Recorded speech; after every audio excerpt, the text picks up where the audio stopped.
जातियाँ इस देश में अनेक आई हैं, लड़ती झगड़ती भी रही हैं, फिर प्रेम पूर्वक बस भी गई हैं।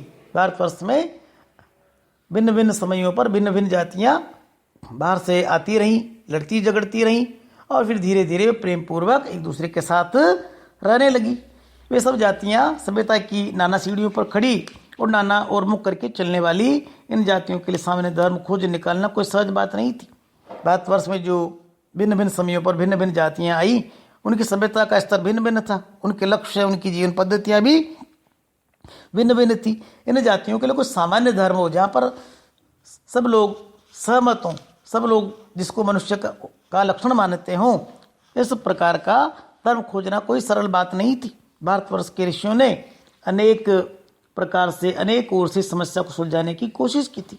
भारत के विद्वान हैं, आचार्य हैं, ऋषि मुनि हैं, उन्होंने भिन्न भिन्न स्तरों वाली, भिन्न भिन्न लक्ष्यों वाली, भिन्न भिन्न जीवन पद्धतियों वाली जातियों के लिए सामान्य लक्ष्य, सामान्य धर्म ढूंढने का कठिन कार्य किया है। और ये बड़ा मुश्किल कार्य था, बड़ा कठिन कार्य था।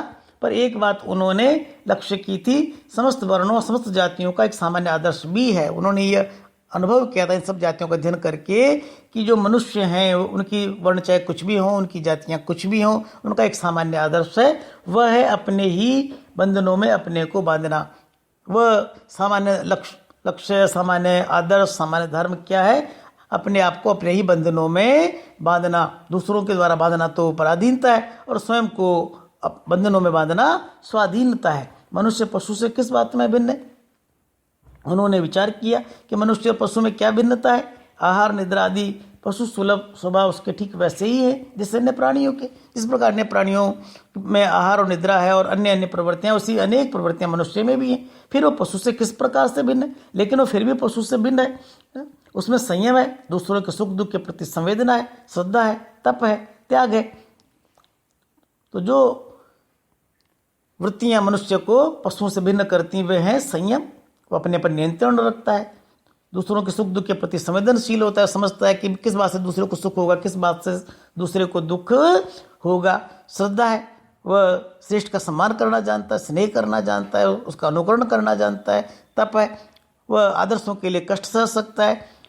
त्याग है, वह महान कार्यों के लिए, महान लक्ष्यों के लिए बड़ा से बड़ा त्याग कर सकता है। ये वे प्रवृत्तियाँ हैं जिन्होंने मनुष्य को मनुष्य बनाया है। मनुष्य के स्वयं के उद्भावित बंधन है ये वृत्तियाँ केवल वृत्तियाँ नहीं है, ये मनुष्य द्वारा अपने पर लगाए हुए बंधन है, मनुष्य द्वारा स्वयं विकसित किए हुए बंधन है। इसीलिए मनुष्य झगड़े टंटे को अपना आदर्श नहीं मानता। मनुष्य लड़ते झगड़ते तो हैं, परंतु इसको वे अपना आदर्श नहीं मानते। गुस्से में आकर चढ़ दौड़ने वाले अविवेकी को बुरा समझता है और वचन, मन और शरीर से किए गए असत्याचरण को गलत आचरण मानता है। इसलिए जो भी अच्छा मनुष्य है वो दूसरे पर बिना क्रोध, बिना विचार, बिना बुद्धि के लड़ने वाले, क्रोध करने वाले व्यक्ति को बुरा समझता है। वचन, मन और शरीर से किए गए सत्याचरण को गलत आचरण मानता है। जो कोई मन से, वचन से, शरीर से अनुचित आचरण करता है उसको अनुचित व्यक्ति समझा जाता है। ये किसी खास जाति या वर्ण या समुदाय का धर्म नहीं है। दूसरों के सुख दुख के प्रति संवेदनशील होना, संयम रखना, श्रद्धा रखना, तपस्वी होना, त्यागी होना, यह मनुष्य मात्र का धर्म है। महाभारत में इसीलिए निर्वैर भाव, सत्य, अक्रोध को सब वर्णों का सामान्य धर्म कहा गया है। किसी के प्रति शत्रुता न हो, हम सत्याचरण करें, किसी के प्रति क्रोध न करें, इसी को मनुष्य मात्र का सामान्य धर्म महाभारत में बताया गया है। एतत् द्वियम तृतीयम श्रेष्ठ सर्वभूतेषु भारत निर्वैरता महाराज सत्यम अक्रोध एवच।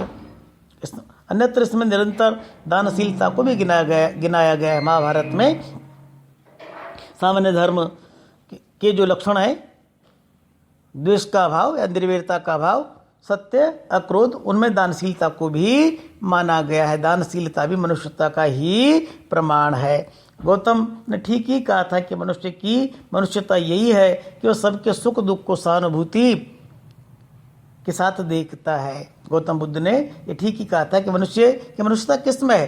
वह दूसरे के सुख दुख को बड़ी सहानुभूति के साथ, मनुष्य को किस बात से सुख है, किस बात से दुख होता है, इसको बड़ी सहानुभूति के साथ देखता है। इसी में मनुष्य की मनुष्यता है। ये आत्मनिर्मित बंधन ही मनुष्य को मनुष्य बनाता है। दूसरे के सुख दुख की अनुभूति करने की जो मानवीय प्रवृत्ति है वही मनुष्य को मनुष्य बनाती है। इसी के द्वारा मनुष्य अपने बंधन निर्मित करता है कि मैं ऐसा आचरण न करूं जिससे दूसरे को कष्ट हो। अहिंसा, सत्य, अक्रोध मूलक धर्म का मूल उत्स यही है। अहिंसा से युक्त, सत्य से युक्त, क्रोध से युक्त जो धर्म है उसका जो मूल स्रोत है वह यही भाव है कि मैं ऐसा कोई आचरण न करूं जिससे दूसरे को कष्ट हो। दूसरे के सुख दुख के प्रति संवेदनशील होकर अपने पर बंधन लगाना ही सामान्य धर्म का आदर्श है। यही मनुष्यता की पहचान है। मुझे आश्चर्य होता है कि अनजाने में भी हमारी भाषा में भाव कैसे रह गया है। आश्चर्य की बात है कि हम नहीं जानते थे कि स्वाधीनता और इंडिपेंडेंस जो भिन्नता है, इंडिपेंडेंस का अर्थ है किसी पर निर्भर नहीं, किसी के अधीन नहीं, और स्वाधीनता का अर्थ है अपने पर, अपने अधीन होना। तो अपने अधीन होने का जो भाव है वह भाव हमारी भाषा में किस प्रकार से जीवित रहा, यह बड़े आश्चर्य की बात है। पर लेकिन मुझे नाखून के बढ़ने पर आश्चर्य हुआ था। जिस बात पर आश्चर्य होना चाहिए था उस पर तो नहीं हुआ, और आश्चर्य इस बात पर हुआ कि नाखून क्यों बढ़ते हैं। अज्ञान सर्वत्र आदमी को पछाड़ता है। मनुष्य अज्ञान के द्वारा पराजित होता है और आदमी सदा उसी से लोहा लेने को कमर कसे, परंतु आदमी हार नहीं मानता। वह ज्ञान से निरंतर लड़ता रहता है, ज्ञानार्जन करता रहता है, अपना विकास करता रहता है। तो यहाँ पर हमने देखा कि आचार्य हजारी प्रसाद द्विवेदी जी नाखून क्यों बढ़ते हैं निबंध में मनुष्य के सामान्य धर्म का बड़ा ही विवेचनात्मक विश्लेषण करते हैं। मनुष्य किस प्रकार से मनुष्य बनता है और मनुष्य का सामान्य धर्म सभी मनुष्यों पर जाति वर्ग वर्ण से ऊपर उठकर समान भाव से लागू होता है। इसको वे बड़े ही सुंदर प्रभावशाली शब्दों में हमारे सामने व्यक्त करते हैं। हम मनुष्य के सामान्य धर्म को समझेंगे, उसे अपने आचरण में उतारेंगे। इसी आशा के साथ मैं अपनी वाणी को विराम देता हूँ। अगले वीडियो में हम नाखून क्यों बढ़ते हैं निबंध के अंतिम भाग का अध्ययन करेंगे और उस निबंध का समापन करेंगे। धन्यवाद।